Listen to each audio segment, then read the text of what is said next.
Hey everybody, I'm Anthony Donofrio here at Gerhardt's Equipment, and today I'm just going to go through some basic knife skills and just vegetable prep in general for you today.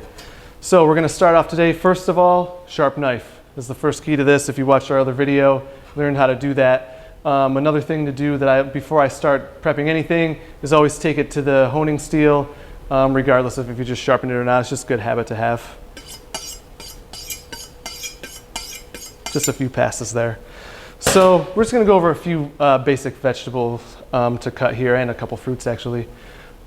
Just maybe somebody has some questions on it, how to do it properly, and we'll go over some of the knife cuts, basic knife cuts as well.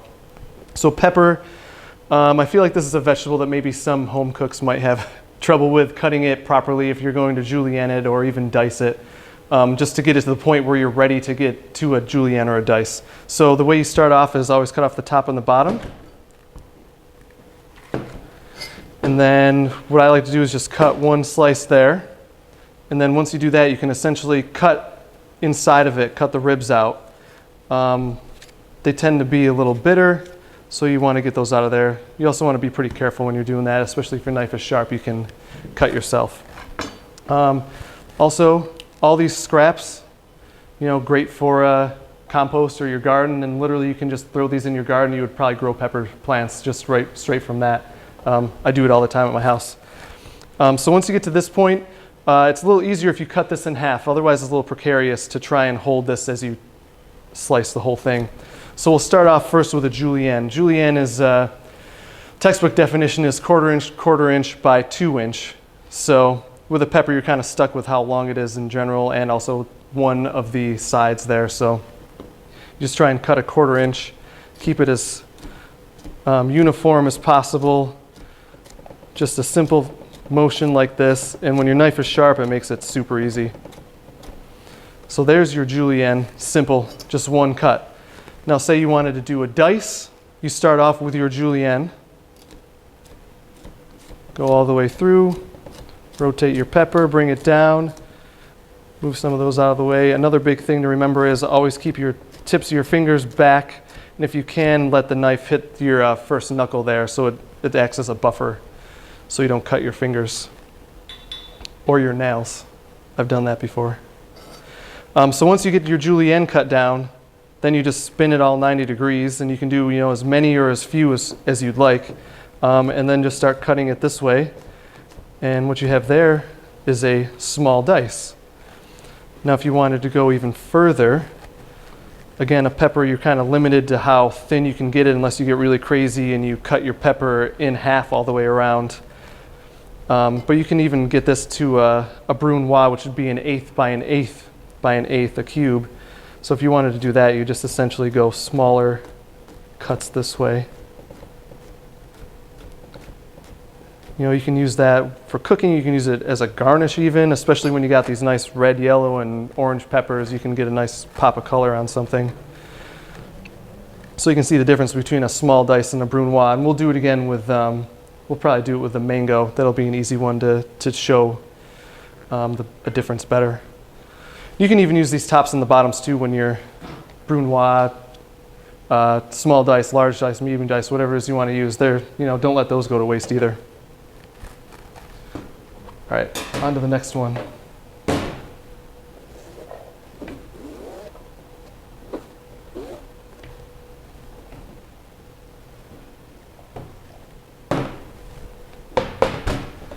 All right, let's move on to the onion now. This is another one that's I feel like friends of mine ask me how to cut onions all the time. It's really pretty straightforward once you know how to do it. So you can see you have the root end and the blossom end. So the root end is obviously the one that's in the ground, where all the roots come out of. That's going to play an important part when we cut this baby open. So what you always want to do is start with the blossom end and cut that part off first. And then from there, we'll slice this one. So we'll just set it up on this end and cut it right down the middle. And then what I like to do is just cut a tiny little bit off of the root end here. It'll help you peel it. So you got that there. Same on this one. Just a little bit off of there.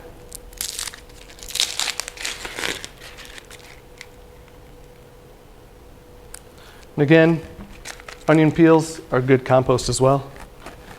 No reason to throw them out. Same for all those. So from here, the reason why we kept this end on is we don't cut it so far is because it'll actually hold the rest of the onion together as we cut it. So if we're going to, let's dice this one first just so we can show you what I mean by that.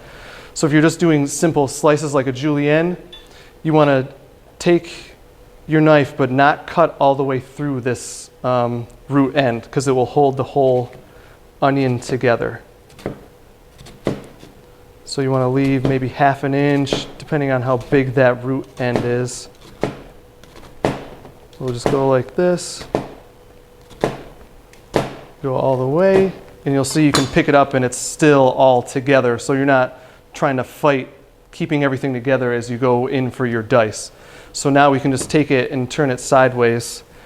And another technique too that you can do if you really want to get a fine dice is you can cut it this way as well a few times, and that'll keep it even finer. So now, again, it's all still connected by that root end. So now it's a little tricky sometimes trying to keep it all together, but it's much easier this way than if you were to cut off that bottom end. Now you have a nice small dice there. You know, there's still a lot of good usable onion here as well. So that's just a simple dice for that.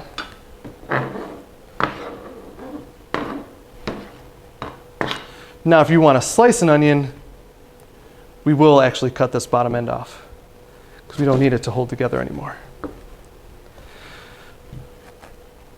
And then there's actually 2 ways to go about cutting this onion if you're going to slice it. If you were going to eat this raw, I would cut it this direction because it's essentially like cutting a piece of meat against the grain so that the fibers it essentially makes it more tender that way. So if you were going to saute them in any way, I would cut them in this direction. If you're going to go raw, I would go this way. I mean, you can cook them if you cut it this way too, but it's just a little trick right there. Then once you get to here, I like to flip it down. Makes it a little more stable. And that's just your julienne or slice. You can go thicker, thinner even, depending on what your end product is there. All right, next we're going to move on to a mango. Mangoes are kind of weird because of the pit that they have in there. And I'll be honest, I get tricked up by it a lot of times when I'm cutting it. I feel like every time I cut one, it's a little bit of a trial and error to figure out exactly where it is. There's probably a scientific way to do it, but I haven't figured that out yet. So I would start by peeling it.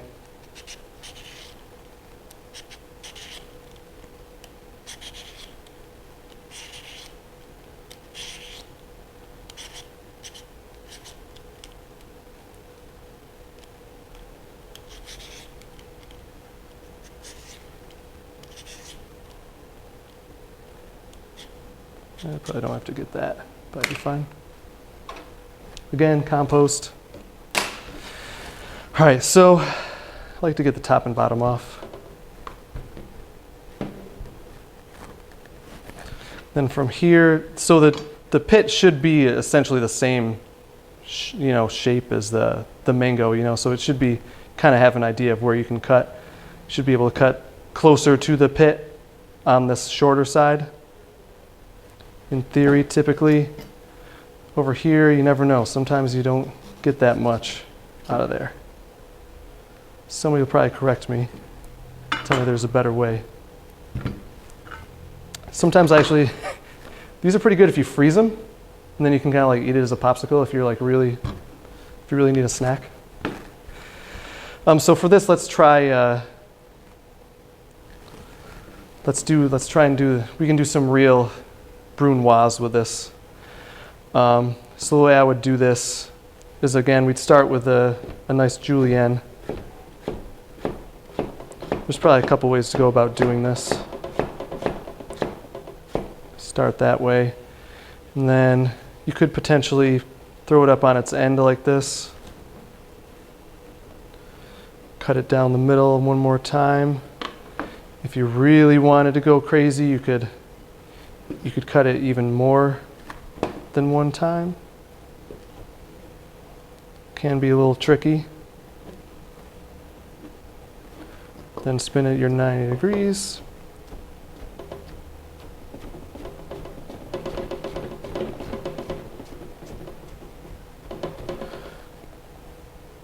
So that's closer to your real brunoise there. I would say, let's try it on the next one. Can I jump in? Yeah, go ahead. Say something? Yep. Can I show you? I want to give you a, don't take insult to this. Okay. Obviously, you know, I went to school too. What I would do to do something like this, to do julienne, I would actually do just like you do for an onion.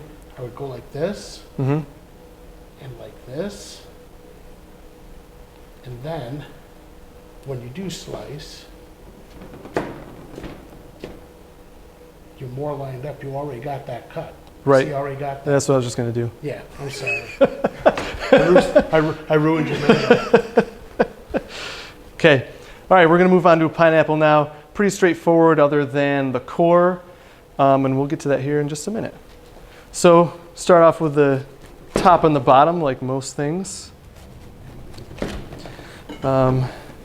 Really not a whole lot of use for either one of those other than compost.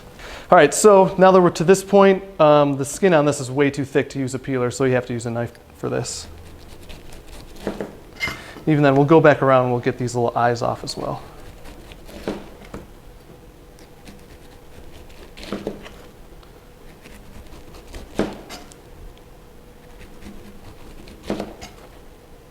I always err on the side of cutting too little off and then going back around and just kind of cutting off any of those eyes that I missed, rather than cutting too deep the first time.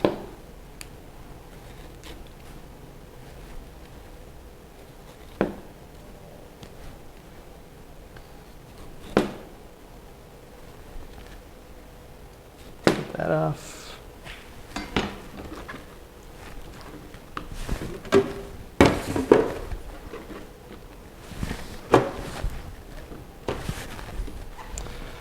All right, so when you get to this point, you can see right in the middle here where that core is. So essentially, I'm just going to make 4 cuts to go around that, and we're going to end up with a long rectangle, essentially.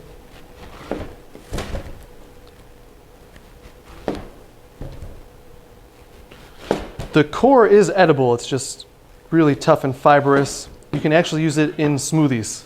That's the best way I found for the best use I found for that. Now for these, we'll go with something like a large dice, I think. You can really go either way with this. It doesn't matter. I would say I'm probably going to go this way only because my knife isn't quite long enough for this pineapple. Again, no matter what you're doing, you want to try and keep your fingers out of the way. Use that first knuckle there to guard your fingers. Typical presentation for these is just a large dice for the most part, unless you're doing something really special, like rings or something. That's even easier. So that's the basics of cutting a pineapple right there. You can cut it up any size you'd like, but for today, we chose that. All right, that's all for today. Thanks for watching. Make sure you subscribe to our channel and continue to watch our next episodes as we keep going through these. And have a good day.